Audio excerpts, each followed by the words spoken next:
Ľudia budú najbližšie týždne žiť majstrovstvami sveta vo futbale. A ja tu mám hostia, ktorý žil a žije týmto športom celý život. Dokonca sa jeho rodičia kvôli nemu presťahovali aj do Anglicka. A ak je vám tento príbeh trošku povedomý, možno viete, že tu sedí so mnou bývalý slovenský futbalový reprezentant Robo Mak, ktorého kariéra som sama zvedavá, akým spôsobom sa bude ďalej vyvíjať. Ahoj. Ahojte všetci a ďakujem veľmi pekne za pozvanie.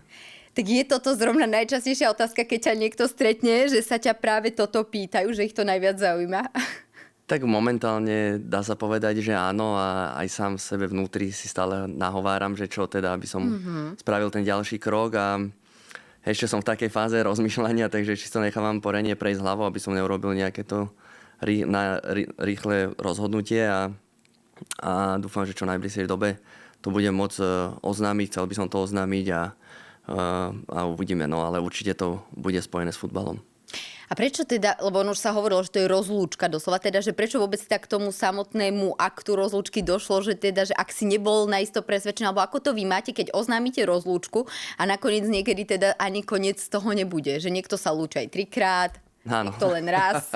Áno, mali sme aj také prípady, takže je to, rozlúčka to bola s klubom so Slovanom vlastne, kde som strávil 2 prenádherné roky, hlavne ten prvý rok by som povedal, keď sme sa prebojovali do tej Ligy majstrov a bolo to niečo fantastické. No a po dohode aj s majiteľom, aj s trénermi, vlastne tréner odišiel do reprezentácie, tak sa Slovan rozhodol ísť cestou, možno, že mladšími hráčmi by som to povedal, možno to nejak omladiť, možno dať šancu aj tým hráčom z akadémie a takouto cestou, tak my sme sa tak na tom dohodli a myslím si, že to bolo úplne férové, ale musím povedať, že aj ja niekde vnútri som už to tak cítil, že proste, že je čas možno to nechať tým mladším, aby sa oni predvedli, aby začali tú kariéru, akú som možno ja mal ešte aj lepšiu, takže ja som bol úplne, boli to férové rozhovory a ja som bol veľmi rád, že som si splnil ten môj sen, že som v tom Slovane vlastne, kde som vyrastal od 6 rokov, že som tam mohol zakončiť takýmto spôsobom a hovorím, že chcel som to ukončiť tak, aby ma tí ľudia si pamätali, že ten Robo niečo pre ten Slovan spravil a pamätali si ma v dobrom, ako sa tam možno ešte trápiť a spraviť to neskoršie rozhodnutie a možno by nebolo také príjemné tá rozlúčka, jak bola teraz a ja chcem hlavne poďakovať Slovanu za túto možnosť a že som si tu mohol zahrať tú vysnívanú vlastne Ligu majstrov a za svoj, dá sa povedať, materský klub. Takže rozlúčka so Slovanom a hovorím, v najbližšej dobe sa chcem aj ja rozhodnúť, že ktorou cestou by som sa vydal. Či to je možno taká odpoveď na moju otázku, ktorá bola, že prečo práve teraz v tomto období, dá sa povedať, že v najlepšom treba prestať a respektíve, že už si možno splnil všetko, čo si chcel?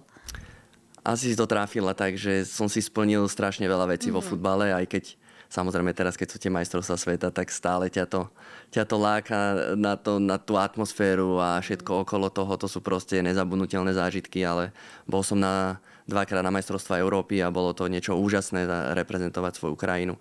Mne sa to splnilo a hovorím, že už som to cítil vnútorne presne, že ten vnútorný pocit bol taký, mi hovoril, že ne, že úplne skončiť, ale proste na tom ihrisku už som sa necítil byť taký možno, jak som býval kedysi, taký svojský, že som si tak, nepovedal, že neveril, ale proste som cítil, že možno tým chlapcom môžem to dať možno ako tréner alebo niekto nejakej inej činnosti, že pomáha tým chlapcom. Mňa to určite ten kolektív a všetko, mňa to veľmi naplňa. Je to kto je futbalista, vie, že to je droga, proste ten kolektív a všetko okolo toho futbalu spojené. Je to neuveriteľné pocity a určite mi to bude veľmi chýbať, ale viem si to predstaviť možno aj v inej činnosti alebo možno niekde pri mužstve alebo tak nejak. Čiže diváci zatiaľ nedostali jednoznačnú odpoveď áno alebo nie, pretože teda sám sa rozhoduješ, ale je niektorá predsa len tá strana mince, ku ktorej sa prikláňaš viac, že kde ťa to ťahá? Asi to by som mohol povedať, že ma to ťahá k tomu trénerovi okolo futbalu, určite niečo okolo futbalu a hovorím, chcel by som možno dávať tie moje skúsenosti, čo som ja zažil v tej kariére, možno mladším hráčom, aby mali tiež takú peknú kariéru a futbal je krásny šport, môže zažiť strašne veľa krásnych vecí, ale hovorím, je to veľmi náročná cesta a možno, že by som ich chcel trošku, dá sa povedať, že možno aj pomôcť, alebo im ukázať tú cestu, že kade to vedie a možno si to niekto zobere, možno nie, ale hovorím, že mám za sebou veľa futbalových skúseností, takže určite by som mal čo tým hráčom dať a hovorím, ja budem veľmi rád, keď budem môcť takto pomôcť. Ešte ostaneme chvíľočku pri tom Slovane, však je to presne začiatok tvoj, dá sa povedať možno potenciálny teda koniec tej kariéry. Tak ako spomínaš aj na trénera Weissa, je to ešte aj akoby dohodnuté, že ešte aj naraz odchádzate teda obidvaja, lebo vy ste vlastne aj boli s Weissovcami, dá sa povedať, bližší si, nielen ako tréner na tej profesionálnej úrovni, veď aj vaši teda rodičia alebo rodiny sa navštevovali v tom zahraničí, takže je tam taký hlbší vzťah, by som povedala. Tak nebudeme klamať, že sme sa aj s Vladom sme sa poznali od Manchesteru City od 15 rokov, takže my sme spolu zažili v reprezentácii sme spolu pôsobili 10 rokov, hej, takže to je strašne dlhá doba a vytvorili sme si také puto, hlavne s Vladom, s mladým, že proste doteraz sa navštevujeme, doteraz máme náš štandardný vzťah, by som povedal, že veľmi, veľmi blízky a veľmi mi aj on pomohol a určite mi pomohol aj tréner Weiss, lebo on vlastne, keď som sa vrátil zo Sydney, tak si ma zobral, povedal, že ty máš ešte čo tomu mužstvu dať a vlastne to ma tak veľmi potešilo, že som ňou počítal, že ma zobral do Slovanu a dal mi tú šancu a hovorím, ja som mu to myslím, že splatil v tej najlepšej možnej, jak by som to povedal. Chvíli? Áno, chvíli, že proste všetci snívali o tej Lige majstrov na Slovane a bol to taký, dá sa povedať, taký sen a ten rok bol neuveriteľný a to, že som tam prišiel vlastne a hneď ten prvý rok sme sa dostali do skupiny Ligy majstrov, tak to bolo pre mňa, už som to viackrát povedal aj inde, že ja som nemohol spávať po nociach, ja som mal také emócie v sebe, že to si nevie ani nikto predstaviť, ten, kto tak má rád svoj materský klub, tak to vie pochopiť a ja som pre neho žil a žijem a budem žiť, lebo hovorím, Slovan je moja srdcovka a to aj s tým koncom proste ja už si neviem predstaviť hrať za iný klub ako za Slovan. Takže to je také, že v zahraničí som už bol veľmi dlho a dosť sme sa nacestovali, mal som toho cestovania veľmi veľa a na Slovensku si to neviem predstaviť. A presne, keď teda hovoríš o tom, že to bolo teda srdcové a aj koľko klubov si vystriedal, však to boli rôzne štáty, veď každý si to pozrie, alebo teda vie, tak aj tí majitelia teda, alebo aj samotní tréneri vlastne boli rôzni, tak keby si mal povedať možno práve teda pán Weiss, že do akej miery sa zapísal on v porovnaní s inými, alebo že teda naozaj je to srdcovka len vďaka tomu Slovanu, alebo teda nejakí tí traja topkoví, ktorí boli tí v tej tvojej kariére? Tak samozrejme, že keďže som Slovák, tak vždy som mal tomu Slovensku najbližšie a je to slovenský tréner, je to najúspešnejší tréner, je to vynikajúci človek a ako aj tréner, takže určite on patrí medzi tých top určite pre mňa, ale zažil som aj v zahraničí veľmi zaujímavých trénerov, ako bol pán Lučescu, ktorý prednedávnom zomrel, bohužiaľ, ale bol to tiež fantastický tréner, ktorý mal fantastické úspechy, takže tých trénerov bolo samozrejme viacej. Pán Tudor, keď môžem povedať, ktorý tiež bol ako vynikajúci hráč a potom ma trénoval ešte aj v Grécku. Takže mal som zaujímavých trénerov, ale toto bolo pre mňa taký vrchol proste to, že som o tom, proste som to chcel veľmi sa vrátiť do toho Slovanu a veľmi som chcel, aby sme sa dostali do tej Ligy majstrov a chcel som pomôcť tomu klubu vlastne to, čo mi oni dávali tých, 10 rokov alebo koľko som tam bol. Ja som tam bol od 6 rokov až po tých 15, kým som odišiel. Takže bola to moja taká túžba a vždy som chcel hrať a vlastne kým som ja odišiel do City, tak som sa nikdy neprebojoval vlastne do Ačka. Takže som na tom, dá sa povedať, Ačkový futbal, ten mužský som neodohral za Slovan.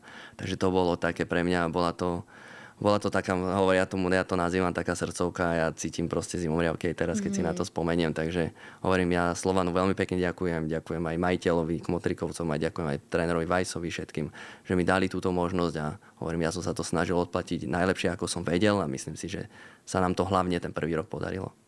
Práve tento okamih, o ktorom stále hovoríme, teda tie posledné tvoje chvíle tam, alebo aj roky sú tie na ktoré najradšej tam spomínaš, alebo čo iné ešte je okrem tohto taký vrchol? V jednom rozhovore si uviedol, bol to vtedy pre teba gól do siete FC Apoel v domácom stretnutí, ale toto je asi ešte viac. Ne, tak dalo by sa povedať, že áno, ale ten gól v tej Lige majstrov, vlastne to bolo predkola, tá cesta hlavne do tej Ligy majstrov, tie predkola, myslím si, že to sa nedá opísať ani slovami. To boli také zážitky, také emócie, čo nám ľudia dávali po uliciach, keď sme chodili, tak nám všetci držali po Slovensku. To nebolo, že len v Bratislave, ale po Slovensku nám všetci držali palce proste Slovanu a bolo to strašne emočné, veľmi, veľmi. Ako pre mňa osobne to bolo neuveriteľne emočné a ja som sa, hovorím, dlho som sa nevedel z toho spamätať a boli to nezabudnutelné chvíle pre mňa a ten gól vlastne proti tomu Apoelu, hej, to bolo pod vlastne sektorom, kde my máme tých ultras a všetko a to bolo ako pre mňa, pre odchovanca Slovana, bolo to niečo nádherné ale hovorím, všetko pekné sa raz skončí a možno niečo krajšie ešte začína, takže boli to nádherné chvíle, ale tie nádherné chvíle som zažil aj v iných krajinách určite, aj nemôžem zabudnúť na reprezentáciu, majstrovstva Európy, to bolo tiež dvakrát na majstrovstva Európy, to boli tiež nádherné chvíle a tam sa mi tiež podarilo skorovať za slovenskú reprezentáciu, takže určite tých zážitkov futbalových a emócií bolo veľmi veľa a preto hovorím, že by som chcel tým mladým to možno dať takú tú rádu alebo tú cestu, jak sa dostať do takéhoto vrcholového futbalu a hovoríme, lebo máme veľmi veľa šikovných hráčov, tak by som ich chcel pomôcť, aby zažili to, čo som ja zažíval, aj keď boli tam aj dobré chvíle, aj nedobré chvíle, ale to k tomu patrí. Ako všade v živote však. Ale futbal je krásny šport. No a keď aj spomíname tak chalania, mladá generácia tak ďalej, tak aj ty máš doma vlastne dvoch chlapcov, ale ako sa dostaneme k tomu, nemajú až tak blízko oni k futbalu, ja to viem, ale aj tak sa opýtam, chodili pozerávať, fandiť na tie zápasy na Slovan, aspoň, že teda táto hra, ako to mali, že s povzbudzovaním. Ježiš, samozrejme, o ním hovorím, že ja som, dá sa povedať, nainfikoval celú rodinu pomaly. Vlastne, keď som sa vrátil do Slovanu, tak ani pomaly nikto nechodil na Slovan a odtedy začali celá moja rodina, až od svokrovcov až po všetkých, čo nie sú takí možno športoví fanatici, začali chodiť na každý zápas. Hovorím, že veľmi sa tomu teším a hlavne moje deti, ako boli úžasné. Keď sme postúpili do tej skupiny vtedy, tak normálne plakali na tej tribúne, až tak boli z toho dojatí, šťastní, to prežívali. Takže oni to so mňou veľmi, veľmi prežívali. Možno to tak nedávajú najavo, možno jak ja, možno tie emócie majú, tak ja to tiež moc nedávam najavo, ale potom doma si to tak uvedomím, že proste čo všetko sa stalo a aké to bolo a moc s tým nezaťažujem, ja neviem, hoci nejakých ľudí, ale nechávam si to viac tak pre seba. Ale tie deti mi to úplne, to bolo na tých očiach tých detí, to bolo tak vidno, jak sa strašne tešili a jak to so mnou prežívali. A hovorím, no, že či to oni prežijú, to je ešte vo hviezdách, ale ja budem veľmi rád, kebyže áno, ale nejak na to úplne, že netlačím, že musia byť za každým smerom. Za každú cenu futbalisti. Áno, ceny futbalisti, ak bol ich otec, takže aby necítili ten tlak taký. K tomu sa k deťom určite dostaneme a tak ďalej. Ešte sa držme chvíľu teba, že teda vedel by si predstaviť tú prácu teda okolo futbalu aj mimo ihriska a napríklad tá kabína, teda aké by to bolo pre teba, že vystupovať tam, že nechcem povedať vybudovať si rešpekt, lebo tým, čo si ty dokázal, ten rešpekt máš, ale vieš, čo myslím, že rozprávať a nejakým spôsobom byť motivátor a viesť to tam, však určite máš skúsenosti aj teraz z futbalu, tak ďalej, že vieš si aj to predstaviť, všetko vlastne, čo okolo toho patrí, tak tá atmosféra maká? Tak určite si viem si to predstaviť, je to určite niečo úplne iné, ako futbalista, lebo futbalista dojde do kabíny, otrenuje si a ide domov. Hej. Tí tréneri to predsa majú také náročnejšie, musia pripravovať tréningy a všetky veci, čo patria k tomuto. Takže myslím si, že aj už ten posledný rok už som bol v takej, dá sa povedať, takej pozícii, že sme boli takí tí lídri kabíny a snažili sme tých mladých hlavne namotivovať. Aj keď sme nehrávali, že od začiatku na tom ihrisku, keď sme neboli, tak aj v kabíne sme sa to snažili mať nejak usporiadané, aby tam bol poriadok, aby tí chalani odovzdali vlastne všetko na tom ihrisku, aby sa snažili. Takže hovorím, že ten pol rok som to už tak prežíval viac z tej lavičky a snažil som sa pomôcť hlavne tým mladým, aby to potiahli, aby som im dal najavo, že oni budú tí lídri, keď my raz skončíme v Slovane, lebo není to jednoduché tam hrávať Slovane určite a každý si myslí, že keď dojdeš do Slovanu, že to ide samo, ale to tak vôbec nie je. Je tam veľký tlak, je tam na každý zápas, takže tam musíte odovzdávať 100%, takže ja som sa snažil aj tým chalanom, aj hlavne s Vladom, lebo ten klub nám prirastol veľmi k srdcu, takže snažili sme sa im to takto odovzdať. A myslím si, že tí chalani si to zobrali a rešpektovali nás. A myslím si, že keď máte rešpekt v kabíne, tak dá sa to aj v tej trénerskej pozícii vybudovať. Takže uvidíme. Rozmýšľam nad všetkými možnosťami, čo by bolo pre mňa najlepšie, ale vedel by som si to predstaviť touto cestou. Ja som ešte získal takú informáciu, že vlastne s tým, že chceš pomáhať deťom a tak ďalej, s tým športom, že nejaký športový areál v Petržalke vybudovať a tak ďalej, že vlastne o čo by šlo, alebo akým spôsobom si možno tú pomoc smerom k mladým talentom futbalovým vlastne predstavuješ? Tak ja tento projekt som začínal pred 10 rokmi, dá sa povedať, ešte pred covidom dávno. Sme mali takú myšlienku s mojím otcom, že postaviť vlastne také, dá sa povedať, že futbalové centrum, ale nazval by som to, že futbalové ihrisko kryté, lebo vidíme, aké máme problémy tu hlavne v Bratislave nájsť futbalové ihrisko, kde si deti alebo hoci kto môže dojsť zahrať futbal a mali sme tieto plány, ale je tam, nepovedal by som, že veľa problémov, ale je to zložitejšie, ako som si predstavoval. Ale tú myšlienkou sa stále zahrávam, stále by som to chcel raz postaviť a hovorím, musíme si to všetko, hlavne si to vyrozprávať, možno si to spočítať, aby nám to vychádzalo, ale vymyslel som, keď už tu sedím, tak poviem, že sme vymysleli zase taký novší projekt a bude sa to volať Move Park. A to je taká novinka a bude to taký, dá sa povedať... Pohybovo-futbalový detský kútik by som povedal, alebo športové centrum, ale čo tam všetko bude, to by som nechcel prezradať teraz, ale tiež chystám niečo také okolo futbalu, lebo ja vidím strašne jak chodím s tými deťmi na tie tréningy a tak proste, že tie deti milujú futbal, chcú hrávať futbal, chcú sa stále zdokonalovať, len problém je to, že tým možností v Bratislave je strašne málo a ja by som chcel aj hlavne aj takto možno nejak trochu pomôcť tým mladým deťom a možno aj futbalistom, aj športovcom, aby sa mohli zdokonalovať, aby mali kam chodiť a aby mohli hlavne športovať, lebo si myslím, že ten šport je pre tú mládež veľmi dôležitý a ja neviem, ja to tak vidím a ja sa tým tak riadím a ja som to vždy videl, tak od malička som tak bol vedený, že proste pohyb na ihrisku a na ulici sme vyrastali, hej, a teraz to trošku zaniká a chceli by sme to trošku možno oživiť. Tak to budem držať palce. Ďakujem. A presuňme sa teraz teda k tým majstrovstvám, ktorými teda začínajú, hádam všetci žiť. Žiješ nimi aj ty? Hej, jasné, žijem určite majstrovstva sveta. Myslím si, že to je najväčšia udalosť na svete. Kľudne to tak môžeme povedať. A hovorím, samozrejme som pozeral včera otvárací zápas. Bohužiaľ ráno o 4:00 som Čechov nepozeral, ale som videl, že prehrali tesne 2-1, ale určite tým budem žiť. Jasné, tie časy sú trošku také zložitejšie, ale keď budem mať čas a budem si môcť pozrieť, tak ja si vždy rád pozerám každý futbal a keď je futbal u nás, keď je futbal v telke, tak hovorím, ja si zapnem veľmi rád Premier League a majstrovstvá sveta, tá Liga majstrov. To sú pre mňa také 3 súťaže, ktoré sú fakt veľmi, veľmi pekné na pozeranie a tie majstrovstvá sveta, myslím si, že to je sen každého športovca aj fanúšika.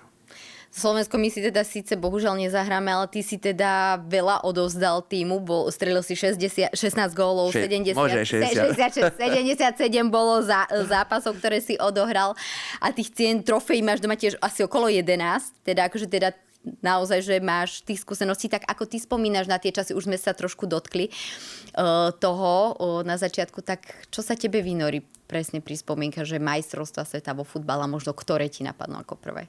Tak majstrovstvá sveta, keď hovoríme, tak určite asi, keď Slovensko postúpilo prvýkrát v roku 2010, keď sa dostali na majstrovstvá sveta, to som bol ešte taký mladší chlapec, takže to si určite na to spomínam a to bolo zatiaľ jediný krát, čo sme sa tam dostali. Tak dúfam, že v najbližšej budúcnosti sa to zmení a dostaneme sa ešte na tie majstrovstvá sveta, lebo myslím si, ja som na nich nebol, ale myslím si, že tie majstrovstvá sveta sú tiež ako pre futbalistu, keď môže reprezentovať svoju krajinu, sú najviac, čo môže byť. Takže ja som to bohužiaľ nezažil, ale zažil som 2-krát majstrovstvá Európy a tiež to bolo veľmi nádherné. Takže tie spomienky, tá atmosféra, tá príprava, proste to všetko okolo toho, tí fanúšikovia, tie štadióny a tie zápasy a to sú proste za Slovensku, za svoju krajinu hrať pred celým národom je fakt veľmi nádherné. Ja som si to veľmi užil. Ja som vždy veľmi, veľmi rád reprezentoval. Bol som tam dlhé roky a myslím, že tej reprezentácii som tiež odozdal dosť veľa a myslím, že tá reprezentácia určite mi dala aj do tej futbalovej kariéry veľmi veľa. A možno práve preto ťa aj mrzí, že si nemal možnosť sa nejakým spôsobom rozlúčiť so slovenskou vyslovene tou reprezentáciou. Možno práve kvôli tomu by som povedala vzťahu takému zvláštnemu, čo ste mali teraz s bývalým trénerom, že máš to niekde aj to vnútri, takže ťa to mrzí, že stále, možno keby bola možnosť práve pri novom trénerovi nejakým spôsobom sa rozlúčiť aj tam, že máš aj toto niekde v hlave? Ako mrzieť ma to bude podľa mňa do konca života, hej, určite to je, lebo hovorím, za tú reprezentáciu som odohral nemalo zápasov a bol som tam dlhé roky a tú rozlúčku som si, ani by som nepovedal, že rozlúčku, ale možno takéto ukončenie tej reprezentačnej kariéry som si predstavoval úplne inak. Ja som urobil to rozhodnutie, ktoré som urobil po tom dvojzápase, že som sa rozhodol tak, jak som sa rozhodol. Ja som to tak tedy vnútorne cítil. A ja to proste, nepovedal by som to, že to ľutujem, ani to neľutujem, ale proste bolo to moje rozhodnutie vnútorné, ktoré som tak cítil a som sa to rozhodol spraviť.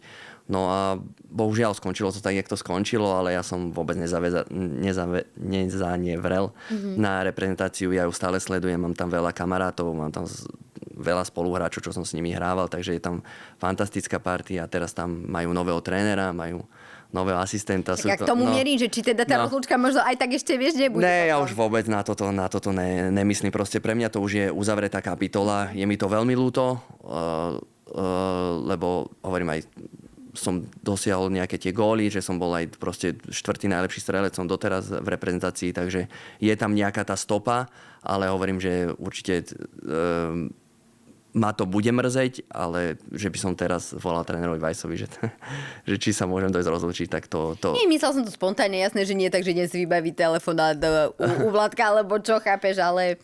Nie, hej, ako určite by ma to potešilo, ale to už by bolo podľa mňa aj také možno také silené, alebo že ja by som si to vynúcoval. Proste skončilo to tak, jak to skončilo a hovoríme, že vo futbale sa dejú aj dobré veci, aj zlé veci a toto je možno tá horšia, s ktorou budem musieť žiť do konca života, ale taký je futbal. No.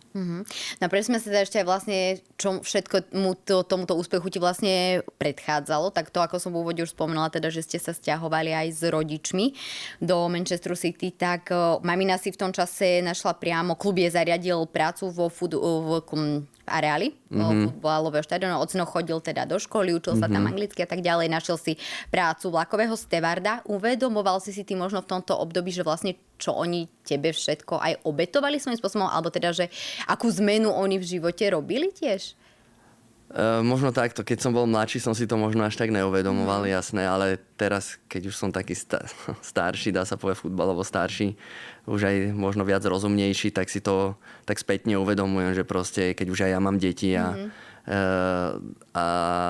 som si tak uvedomil, že proste oni museli obetovať strašne veľa a určite aj môj otec od 6 rokov obetoval strašne veľa času kvôli mne, víkendy, hej, turnaje, zápasy, ja všade ma musel voziť a proste z roboty som koľkokrát nemohol chodiť do roboty, radšej to obetoval kvôli mne, takže hovorím, že veľa, teraz spätne si to tak uvedomujem, bolo to pre nich určite veľmi náročné, ale možno som to potom aj tak bral, že ja som im možno otvoril aj nejaké dvere, lebo možno doteraz by boli len v Bratislave alebo niečo, tak možno sa tiež niečo aj oni pri mne naučili, tak som si to zobral tak, že sme si to tak podelili, ale určite im patrí veľká vďaka, lebo sa obetovali kvôli mne. Ja som mal 15 rokov, takže to som bol ešte mladý fagan, takže ja som ešte nevedel o živote vôbec nič a oni mi určite uľahčili tu, dá sa povedať, ten začiatok kariéry v tom Anglicku, lebo nebolo to vôbec jednoduché.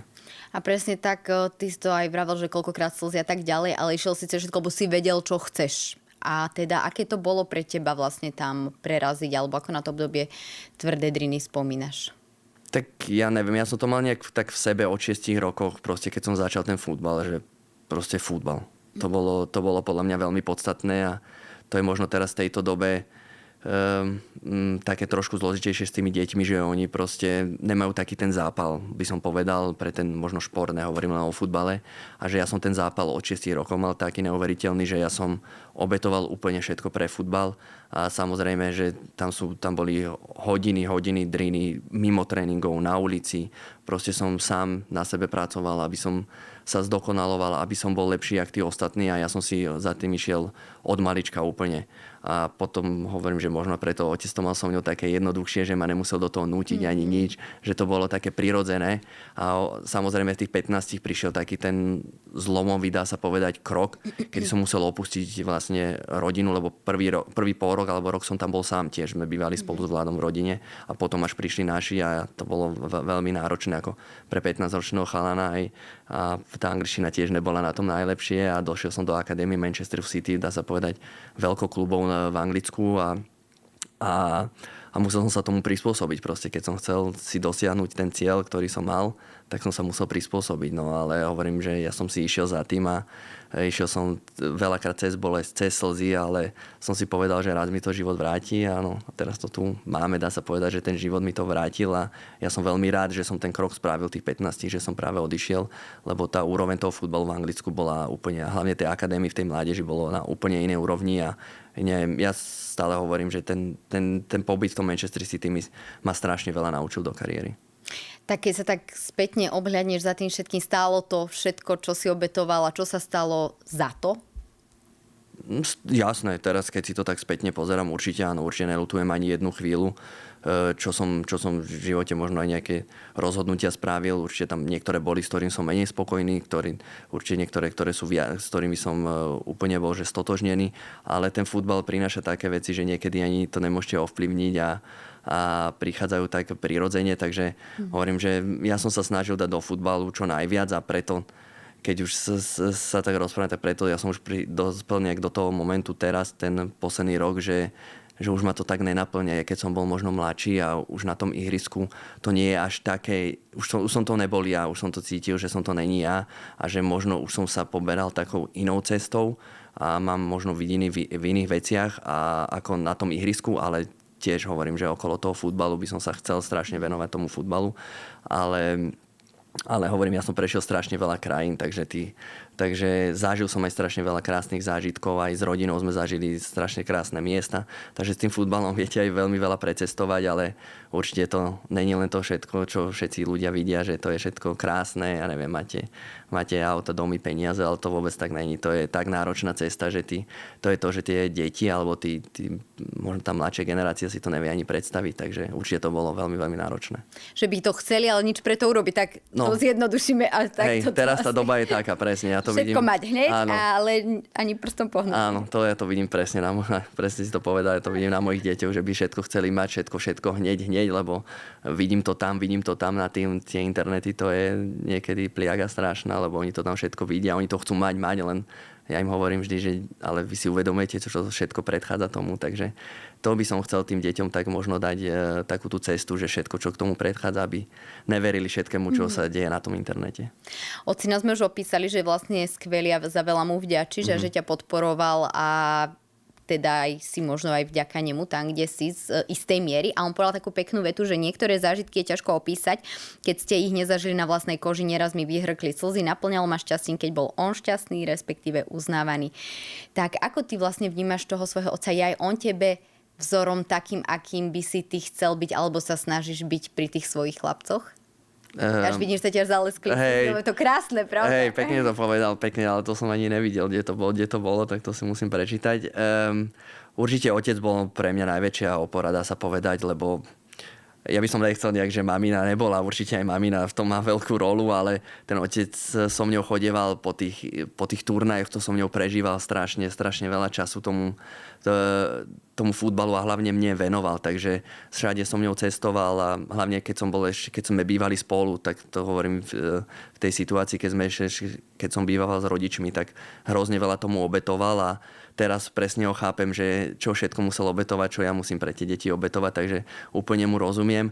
Potom, keď som sa už tak osamostatnil, tak už som sa snažil postaviť na vlastné nohy vlastne a som žil v tých krajinách sám, tak už to bolo také, že už to nebolo, že som sa mohol možno spoľahnúť na ňo, alebo že tam bol vždy pri mne, tak som musel, dá sa povedať, tak zmužnieť a musel som byť muž a musel som sa postarať o všetko sám, aj o tú rodinu, aj všetko. Takže určite mi dal ten návod a ja sa to snažím presne na tie deti preniesť, aby boli tak vychovaní, jak som bol aj ja vychovaný, takže dúfam, že sa mi to podarí. No.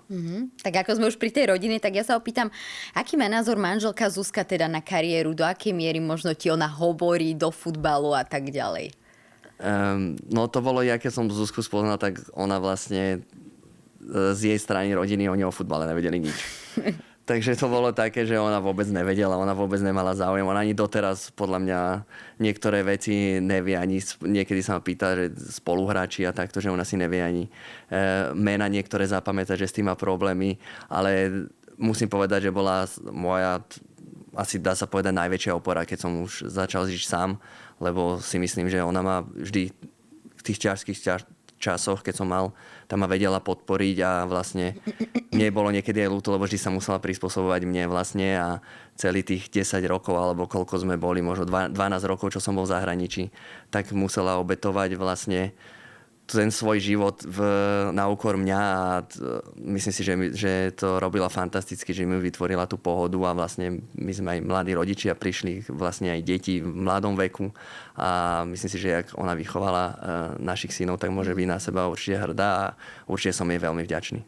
No a teda, že ona aký má názor na tú kariéru? Že chce, aby si už bol doma, nechodil ani len na ten Slovan, že navyše ako treba, alebo ako to ona vníma? No práve, že ani neviem, lebo teraz už som nejaký mesiac a pol doma, tak už sa mi zdá, že už ma tak aj vyháňa, že už poď niečo, prosím ťa, alebo zas podľa mňa zdravé není byť dobre len doma v kuse spolu, to tiež není zdravé, takže už to tak možno aj tak trošku pociťujem, že už by si mohol aj niečo ísť robiť, ale hovorím, že nechcem spraviť to nejaké unáhlené rozhodnutie, ale ona mi je povedala, že kľudne, že kebyže niekam ešte ideme, že ona by rada išla, ona rada spoznáva tiež nové krajiny a takto, takže ona bola vždy otvorená všetkému, len ja som už došiel aj do toho bodu, že ja som strašne rád, že som doma a po tých ja neviem, ja som od 15 som vo zahraničí, takže ja som rád, že už som tu doma, že som medzi svojimi, že už mám takú pohodu a mne už sa ani moc nechce niekde cestovať, lebo však boli sme v tej Austrálii a to cestovanie si nevie nikto ani predstaviť, takže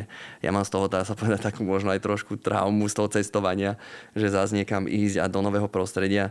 Takže ja už som dospel do takého veku, kde by som chcel mať pohodu a hovorím, že pre mňa ten zmysel má momentálne možno v Slovane niečo alebo takto okolo Slovanu, lebo je to moja srdcovka, je to môj materský klub, kde som vyrastal a hovorím, že mám k nemu veľmi blízko, takže určite niečo okolo futbalu, ale že by sme niekam odcestovali alebo tak, ja si to už neviem predstaviť. Ani natrvalo určite tým pádom. Ne. Že žiť vôbec absolútne niekde pri mori v teple. Ne, to vôbec. Ja som taký, že... Zime hore, hej, na sebe.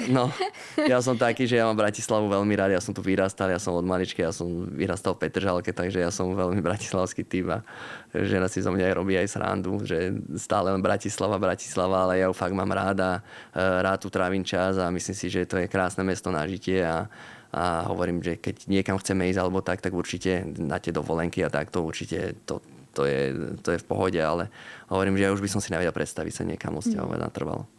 No spomíname teda chlapcov. Čomu sa venujú, čo ich teda baví? Keď teda ten futbal, že to je tak, ako si pekne teda raz povedal, že za to, že nosia meno Mak, neznamená to, že by museli na tom trávniku byť len preto, aby ty si možno bol šťastný, ak by ich to nenaplnil. Hej. No, my sme mali predtým, jak som sa vrátili na Slovensko, tak vlastne už hrávali aj predtým futbal, samozrejme, ale vrátili sme sa na Slovensko a proste Mak je, dá sa povedať, známe meno vo futbale, takže všade, kde došli, tak ich porovnávali so mnou, hej. A ja som mal potom už také nároky na nich, ja keď som bol mladý, možno až moc také prehnané a vtedy ma žena trochu brzdila, že prosím ťa, že ty sa nemôže byť na nich možno taký tvrdý, že oni to proste to nemajú v sebe, to, čo si ty mal, keď si mal 6 rokov, alebo 8, alebo 10 rokov. Proste je to vidno, že to nemajú v sebe taký ten chtíč, áno, úplne taký ten zápal. A ja som si to tak potom preležal hlavou, hovorím, že som nad tým tak rozmýšľal a hovorím, že jasné, že akože nemusí byť každý futbalista, aj keď sa volá Mak, tak nemusí byť futbalista z neho a snažia sa, ako sú veľmi zlatí, len hovorím, že mi tam chýba možno to, čo som ja mal, keď som bol mladý. A to vtedy, keď nemáte ten zápal pre ten futbal, tak ja to hovorím pri všetkých deťoch, aj keď som chodeval s nimi.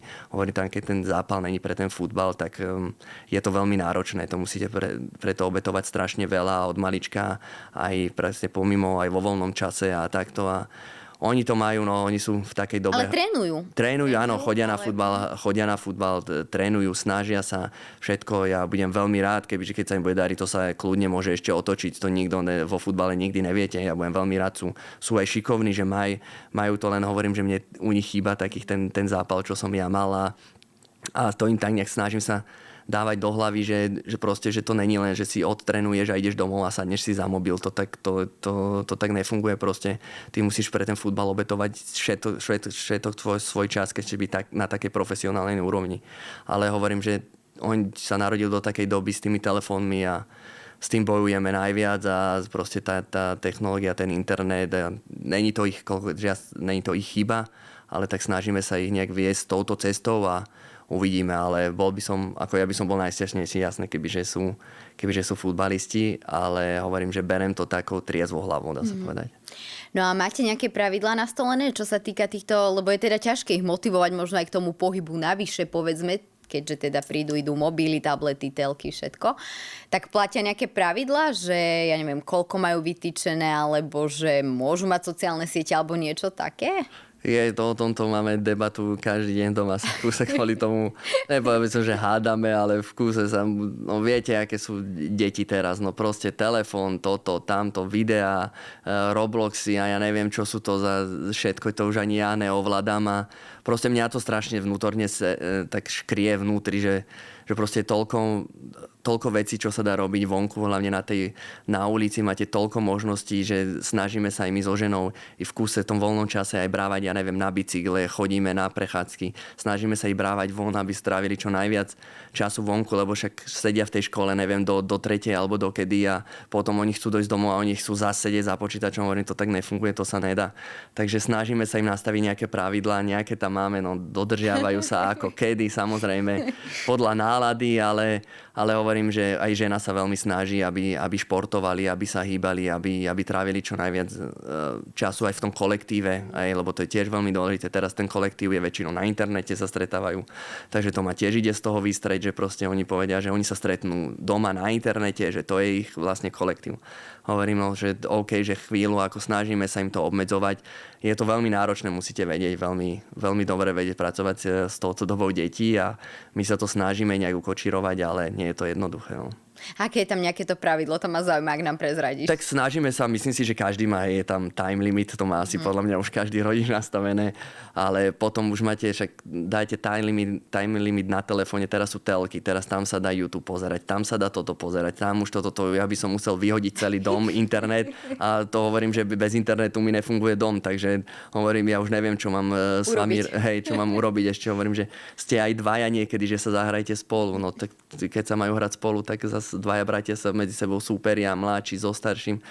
Takže hovorím, že je to náročné, ale ten time limit sa snažíme tak na hodinu. Určite ja ich aj rozumiem, že proste musia žiť s tou dobou, že si to chcú pozrieť, že sa chcú aj oni sa určite o tom bavia aj v školách, že čo sa deje na internete, že musia mať nejaký prehľad, zase nemôžu byť úplne odstrihnutí od toho. Ale snažíme sa tam nejak ten balans nastaviť. No, hovorím, není to jednoduché, ale myslím si, že zvládame to. A ako idete tráviť leto? Trávite možno aj teraz viac času spolu ako rodina? No teraz, hej. Teraz posledné mesiace, hej. Teraz posledné, hej, ešte deti mali skúšky, mali v škole tie koncoročné, takže teraz to dokončili. Tak teraz ideme na dovolenku na Malorku na týždeň, tak si zoberieme deti, ideme si trochu oddychnúť, aby sme vlastne boli aj niekde inde, jak tu doma a hovorím potom určite nejaké tábory a takéto ich deti chcú. Oni zase, keď majú že kamarátov a tak, oni veľmi radi chodia, tak máme nejaké tábory, čo vytipované, že čo by určite išli a hovorím, no ja by som sa chcel hlavne ja rozhodnúť teraz v najbližšej dobe a že tiež, aby som mal nejakú istotu, aby som vedel, ktorým smerom sa uberať. Je aj niečo, čo si vieš predstaviť, že by si robil teraz, že ti to chýbalo počas aktívneho hrania? Napríklad nejaké hobby alebo iný šport, ktorému si nemal možnosť sa venovať, vieš čo myslím, počas tej profesionálnej kariéry? Prípadne ťa čakajú nejaké prerábky, malovať by si chcel, čo? Nejakú terapiu prácou? No tak hovorím, ja som moc není domácky kutil, takže ja moc toho doma, to žena je skôr zručnejšia jak ja.